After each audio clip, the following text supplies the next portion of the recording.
और बड़ी खबर, अब्बास अंसारी की याचिका पर सुनवाई है आज। इलाहाबाद हाईकोर्ट में आज इस याचिका पर सुनवाई होगी। हेट स्पीच केस में सजायाफ्ता है अब्बास। कोर्ट ने 2 साल की सजा सुनाई थी। फैसले को हाईकोर्ट में चैलेंज किया गया है। इलाहाबाद हाईकोर्ट में आज सुनवाई है। हेट स्पीच से जुड़ा ये पूरा मामला है, जहां इस पूरे मामले में दोषी है अब्बास और इसी को लेकर के 2 साल की जो सजा सुनाई थी अब्बास अंसारी की याचिका पर आज हाईकोर्ट में सुनवाई। उत्तर प्रदेश से खबर, जहां पर अवैध निर्माण के खिलाफ योगी सरकार का बुलडोजर एक बार फिर गरजा है। श्रावस्ती में जमीन पर कब्जा करके बनाए हुए कई यहां हाई शाहबाग की अवैध मजार को प्रशासन ने जमींदोज कर दिया। 5 बुलडोजरों की ताकत से ध्वस्त किया गया ये ढांचा अब सिर्फ मलबा बनकर रह गया है। आसपास के पूरे इलाके से अवैध निर्माण को समतल किया जा रहा है।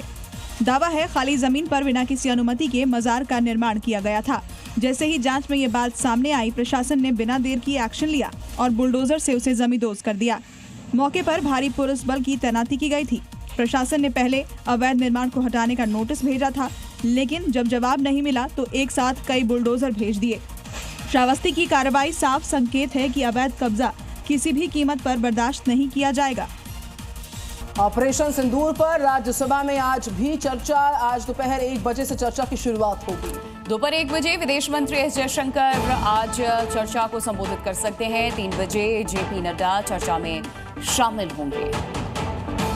तो ऑपरेशन सिंदूर पर आज राज्यसभा में चर्चा का दिन रहेगा। दोपहर 1 बजे से इस चर्चा की शुरुआत हो जाएगी।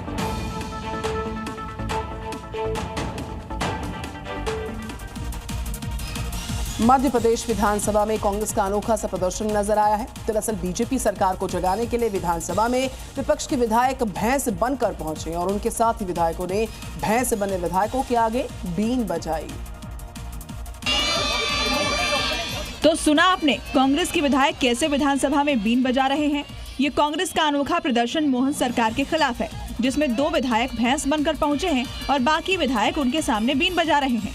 विधानसभा में नेता प्रतिपक्ष उमंग सिंघार ने कहा कि सरकार भैंस की तरह व्यवहार कर रही है, किसानों की समस्याओं और घोटालों पर जवाब नहीं देती। विपक्ष का यह अनोखा तरीका पहली बार नहीं है। विधानसभा के पहले दिन कांग्रेस विधायकों ने गिरगिट के साथ प्रदर्शन किया था। तो भोपाल में जो ड्रग्स और धर्मांतरण के केसेस चल रहे हैं, उस पर लगातार विस्फोटक खुलासे हो रहे हैं। और इस गैंग के साथ काम कर चुके एक शख्स ने जो खुलासे किए वो दिल दहला देने वाले हैं। जैसे कि मासूम लड़कियों को ड्रग्स की आड़ में फंसाया जाता है और जबरन धर्म बदलने के लिए मजबूर इन्हें किया जाता था। लेकिन डी गैंग से जुड़े रहने वाले मोहम्मद अनीश ने खुलासा करते हुए बताया कि ड्रग्स की आड़ में धर्मांतरण का रैकेट चल रहा है। शाहवर मछली जैसे लोग भोली भाली लड़कियों को फंसाते थे। हिंदू लड़कियों के रेट फिक्स किए जाते थे और उनकी सप्लाई विदेशों में की जाती थी। पुलिस अब इस रैकेट के सरगना तक पहुंचने की कोशिश में जुट गई है कि इस रैकेट के पीछे का असली मास्टरमाइंड कौन है। आगरा से खबर है, धर्मांतरण के केस में बड़ी कार्रवाई की खबर सामने आई है। 6 आरोपियों को कोर्ट ने जेल भेज दिया है। पुलिस को मिली है 4 आरोपियों की रिमांड और फंडिंग केस में पूछताछ अब इनसे करेगी पुलिस।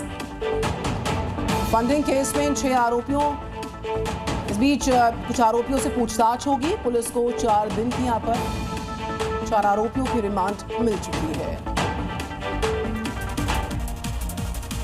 बरसात के सीजन में दिल्ली की सड़कों पर चलना मौत को दावत देने जैसा है। कुछ ऐसी ही तस्वीर टैगोर गार्डन से सामने आई, जहां बिजली का खंभा स्कूटी सवार महिला पर आ गिरा और इस हादसे में महिला बाल बाल बच गई। गनीमत रही कि महिला हेलमेट पहनी थी। हादसे से ठीक पहले की तस्वीर, जिसमें गाड़ियां उसी रास्ते से गुजरते दिखाई दे रही हैं, लेकिन चंद सेकंड के बाद जोरदार धमाका हुआ और बिजली का खंभा नीचे गिरने लगा।